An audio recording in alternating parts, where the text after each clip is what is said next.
तो हेलो दोस्तों, फिर से आपका स्वागत है एक बार पेंशन अपडेट्स मेरे यूट्यूब चैनल पे। दोस्तों, आज हम बात करेंगे उत्तर प्रदेश की वृद्धा विधवा दिव्यांग पेंशन की जो डिटेल्स है। वो गौर सरकार ने बताई है कि तकरीबन 3 लाख जो अपात्र लाभार्थी हैं उनके पेंशन को रोक दिया गया है। क्या वजह है, सभी जानेंगे इस वीडियो में। आज हम उत्तर प्रदेश की जुड़ी जानकारी देने वाले हैं आपके लिए। हाल ही में कई लोगों की शिकायतें की है कि उनकी पेंशन अचानक बंद हो गई है। इसी को लेकर खबर सामने आई है कि उत्तर प्रदेश में करीब 3 लाख पेंशन धारकों की पेंशन रुक गई है।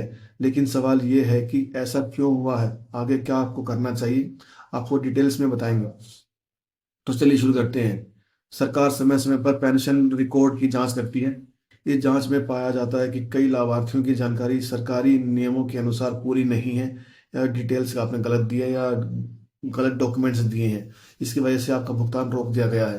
और सबसे बड़ा कारण हो सकता है आपका कि आप कई लोगों का आधार कार्ड से बैंक लिंक ना होना, जीवन प्रमाण पत्र समय पर जमा ना करवाना, खाता निष्क्रिय होना, एक्टिव नहीं होना आपका। फिर आपका होता है कि आपने गलत जानकारी के माध्यम से आपने पेंशन बनवाई थी। तो आपका एक कारण मेनली ये भी हो सकता है। अब आ जाते हैं, पेंशन पूरी तरह से बंद नहीं हुई है। अगर किसी लाभार्थी का जो डिटेल्स है वो सब ओके थी, गलती से उसका बंद हो गया, उनको एक अस्थायी रूप से रोका गया है ताकि आपकी जानकारी को सही से चेक कर सके। फिर हड़बड़ी में 3 लाख में से कुछ ऐसे पेंशन धारक भी होगी जिनकी डिटेल्स डॉक्यूमेंट सही होगी, पर वही होता है ना, चने के साथ में घुल मिस जाता है, तो वही बात हो जाती है। तो उनको एक बार से फिर वेरीफाई किया जाएगा, जैसे ही दस्तावेज की वेरिफिकेशन हो जाएगी। जो बचते हैं उनकी दोबारा पेंशन जनवरी से आज स्टार्ट हो गई है, तो 10 से 15 तारीख के बीच में उनकी पेंशन को डाल दिया जाएगा। अब आपको अगर परेशानी है तो आप अपने जा सकते हैं। आप अपने नज़दीकी समाज कल्याण में जाकर या ब्लॉक में जाकर अपने डिटेल्स को वेरीफाई कराइए कि हमारे में क्यों नहीं आई है, कि हमारी तो बंद नहीं हो गई है, आधार से लिंक है नहीं, वो चेक कराइए। जीवन प्रमाण पत्र आपने जमा नहीं कराया है तो उसको भी सबमिट कीजिए। अगर खाता निष्क्रिय है तो उसे भी चालू कराइए। ठीक है ना। अब मेनली सवाल यही आता है कि पेंशन, जो 3 लाख पेंशन धारकों की पेंशन रोकी गई है, क्या उनको नहीं मिलेगी?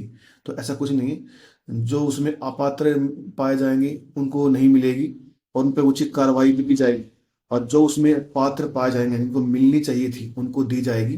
उनके डॉक्यूमेंट वेरिफिकेशन एक बार होके दोबारा समाज कल्याण विभाग जाएंगे। जाने के बाद उनको 1 तारीख से 15 तारीख जनवरी के बीच में उनको भी पेमेंट डाल दी जाएगी। आप निश्चिंत रहिए, जिनके डॉक्यूमेंट्स प्रॉपर हैं उन्हें पेंशन 110% दी जाएगी। तो अब निपराम रहिए कि उन 3 लाख पेंशन धारकों की रोकी गई है जिनके डॉक्यूमेंट्स में कुछ गड़बड़ी या फेक डॉक्यूमेंट के माध्यम से फॉर्म भरे गए थे। अब बिल्कुल भी निश्चिंत हो जाइए, आपको पेमेंट डाल दी जाएगी।